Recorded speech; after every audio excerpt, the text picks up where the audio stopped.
Bukod sa balat, may nakita rin kaming botbot o sea anemone sa bahaging ito ng dagat.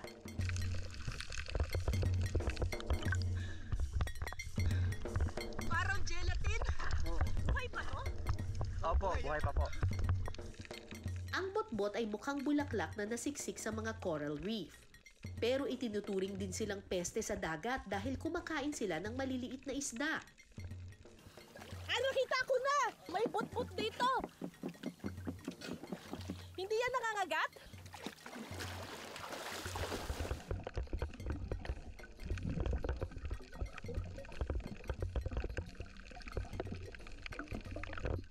Oh!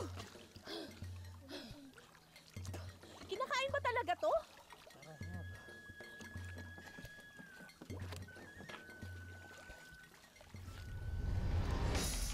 Ang mga nakuhang botbot, diretso na sa kusina. Ang karaniwang luto raw ng mga mangingisda rito, adobo sa gata. Una munang lilinisin ang mga botbot. Kailangan yung mainit na tubig kasi parang matanggal yung mga ano niya, laway-laway niya.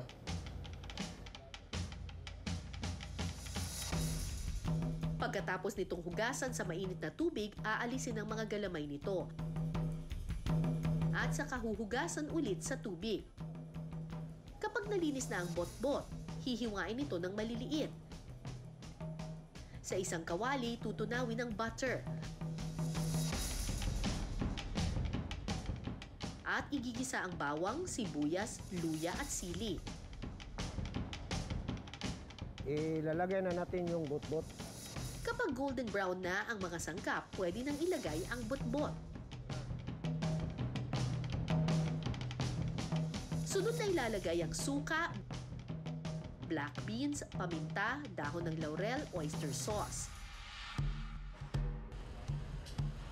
At saka ibubuhos ang gata. At saka mo pakukuluin sa loob ng 3 minuto.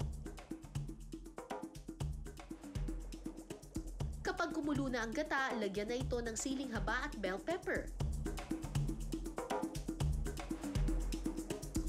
Titimplahan ng asin at saka lalagyan ng tanglad. Lagyan ng onion leeks at hayaang kumulo hanggang sa maluto ang mga sangkap. Pagkatapos ng ilang minuto, luto na ang adobo sa gata na botbot. Tikiman time na!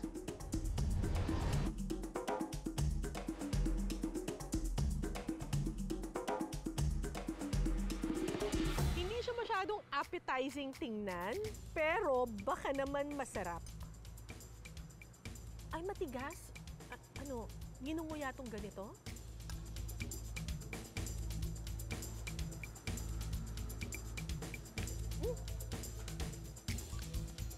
Uy, in fairness